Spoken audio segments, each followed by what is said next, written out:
दुश्मन को छुप कर नहीं ललकार कर मारते हैं। Chief of army staff, chief of defence forces field marshal Syed Asim Munir का कौमी उलमा मशाइख कॉन्फ्रेंस से खिताब।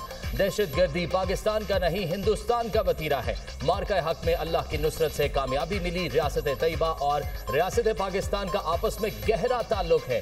अल्लाह ताला ने तमाम मुस्लिम मुल्कों में से पाकिस्तान को मुहाफिजीन हरमैन का शर्फ अता किया। सऊदी अरब से दिफाई मुआहिदा तारीखी है। इस्लामी रियासत में रियासत के अलावा कोई जिहाद का हुक्म नहीं दे सकता। जिस कौम ने इल्म और कलम को छोड़ा तो इंतशार और फसादुल अर्ज ने वहां जगह ली। इज्जत और ताकत तकसीम से नहीं, मेहनत और इल्म से हासिल होती है। उलमा कौम को मुत्तहिद रखें और कौम की नजर में वुसअत पैदा करें।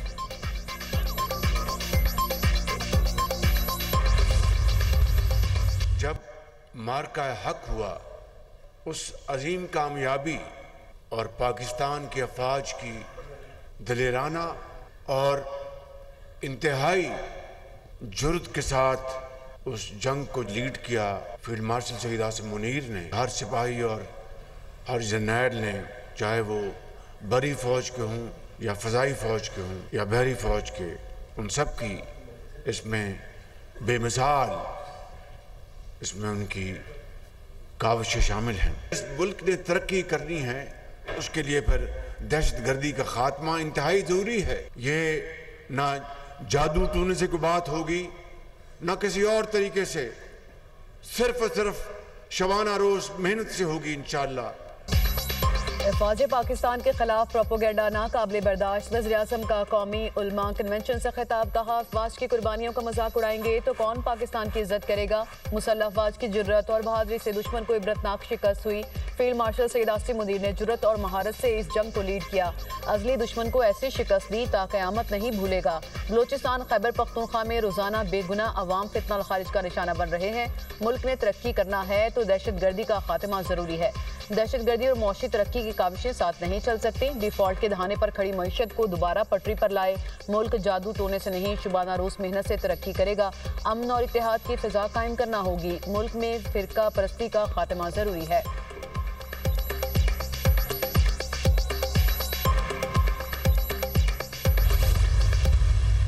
इस वक्त एक सियासी जमात सियासी दज्जाल का काम कर रहे हैं। इनके ये एक साजिश है, इनका ये कोशिश है कि पाकिस्तान के अवाम और पाकिस्तान के अफवाज के दरमियान कोई दरार पैदा। सियासी को तो कभी नहीं चाहते कि ऐसे हालात बने कि सियासी जमातों को या सियासी जो वॉइसेस है उन पे पाबंदी लगे।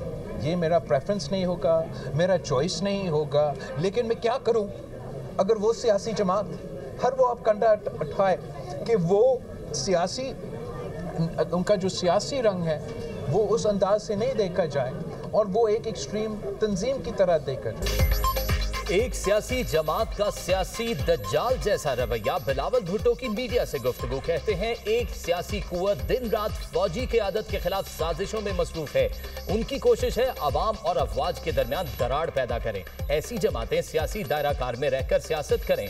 पीटीआई खुद पाबंदी का सामान पैदा कर रही है। किसी सियासी पार्टी पर पाबंदी के हक में नहीं हूँ। खैबर पख्तूनख्वा में गवर्नर राज लगाना मेरा या मेरी पार्टी का मुतालबा नहीं। सियासी जमात दहशतगर्दों की सहूलतकार बनी तो फिर गवर्नर राज लगाना मजबूरी बन जाएगा। बिलावल भुट्टो का मुल्क और अफवाज पाकिस्तान के साथ खड़ा रहने का अज़्म। कहा, पाकिस्तान इस वक्त खतरनाक दौर से गुजर रहा है। भारत फिर पाकिस्तान के खिलाफ साजिश कर रहा है। पाकिस्तान को अफगानिस्तान से खतरात लाहक हैं। ऐसी सियासी कुव्वतें हैं जो इदारे पर उस वक्त हमलावर होती हैं जब मुल्क संगीन हालात से गुजर रहा होता है।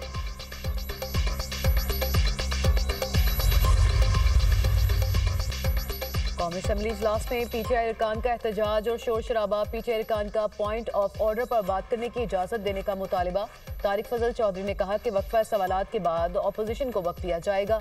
पीटीआई अरकान की ऐवान में शदीद नारेबाजी और अपोजिशन की निशानदही पर कोरम नामुकम्मल निकला। इजलास गैर मुअय्यना मुद्दत तक मुलतवी। आसिफा भुट्टो का कायम मकाम स्पीकर कौमी असम्बली के रवैये पर मायूसी का इजहार। कहा, स्पीकर को सेशन मौखर करने की हिदायत दी गई ताकि मेरा तवज्जो दिलाओ नोटिस पेश ना हो सके। इजलास को मौखर करना नहायत छोटी और घटिया सियासी चाल है। शाजिया मरी बोली, हुकूमत का रवैया मायूस कुन था। एक एयरपोर्ट पर ऐसी लड़ाई लड़ेंगे तो ये बहुत छोटी सोच है। न्यू इस्लामाबाद एयरपोर्ट का नाम तब्दील करके शहीद बेनज़ीर भुट्टो एयरपोर्ट रखा जाए।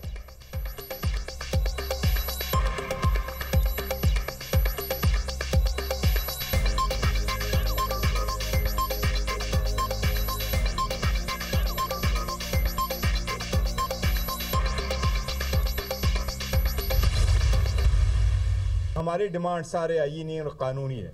इस तरीके से ये अगर आप चलाएंगे तो ये नहीं चल सकता। इससे कोई थर्ड फोर्स बेनिफिट करेगी जो इस मुल्क के लिए ख़तरा है, जमहूरियत के लिए ख़तरा है। ये हमें तवक्को नहीं थी कि इस फ्लोर पे आके और इस पार्लियामान में यहाँ से आके ये इतने सारे इलेक्टेड नुमाइंदे जिनके पास अवाम के 3 करोड़ वोट है, वो आकर के फ़कत ये कहेंगे कि खान से मुलाकात कराओ। लेकिन ये हमारी कमज़ोरी नहीं है, ये सिस्टम का फॉल्ट है। मुल्क और जमहूरियत की मजबूती हमारा मकसद। कुछ लोग हालात बेहतर होते देखना नहीं चाहते। बैरिस्टर गौहर की मीडिया टॉक कहते हैं, बार बार कहा जिद जबरदस्ती से कुछ नहीं होगा।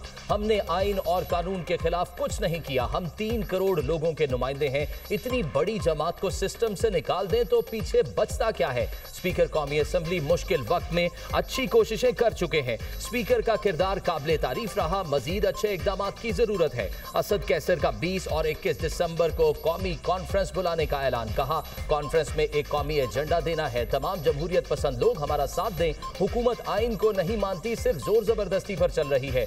मुल्क तब आगे बढ़ेगा जब जमहूरियत होगी। बानी की बहनों की मुलाकात रूल्स और कानून में है।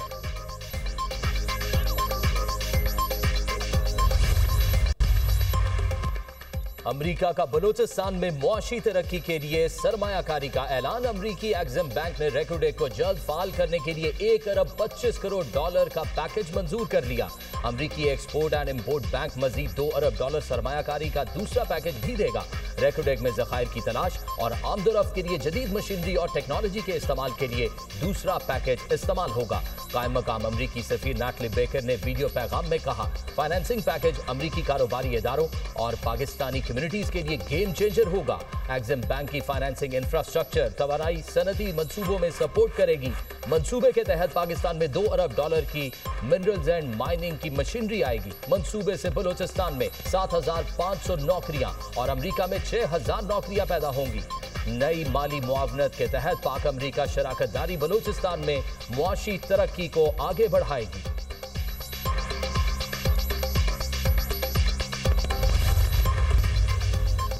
यूट्यूबर रजब भट्ट और नदीम नानीवाला की 10 दिन की राहदारी जमानत मंजूर। इस्लामाबाद हाई कोर्ट के जस्टिस इनाम अमीन मिरहास ने केस की समाअत की। दोनों को 10 दिन में मुतालिका अदालत से रुजू करने का हुक्म। वकील दरख्वास्त गुजार ने कहा, कराची में भी मुकदमा दर्ज है, 15 रोज की राहदारी जमानत दे दें। जस्टिस इनाम अमीन ने कहा, 10 दिन की राहदारी जमानत दे रहे हैं, मुतालिका अदालत से रुजू कर लें। रजब भट्ट और नदीम नानीवाला के लिए गाड़ी हाईकोर्ट के अहाते में आई। रजब भट्ट को लेकर जाने वाली गाड़ी बगैर नंबर प्लेट थी।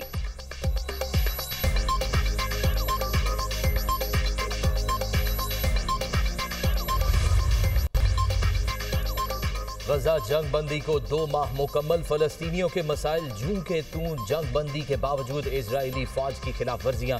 24 घंटों में मजीद 3 मासूम फलस्तीनी शहीद और 5 जख्मी हो गए। इजरायली फौज ने 738 बार मुआहदे की खिलाफ वर्जी की। इजरायली हमलों में 379 फलस्तीनी शहीद, 1000 जख्मी हुए। शोहदा की मजमूई तादाद 70,366 हो गई। 1,71,064 फलस्तीनी जख्मी हो चुके। बेयारो मददगार और खुले आसमान तले सोने वालों के लिए एक और इम्तिहान। तूफान बायरन से सैलाब और शदीद मौसमी खतरात बढ़ गए। इजराइल ने मकबूजा मगरबी किनारे में 764 गैर कानूनी हाउसिंग यूनिट्स की मंजूरी दे दी।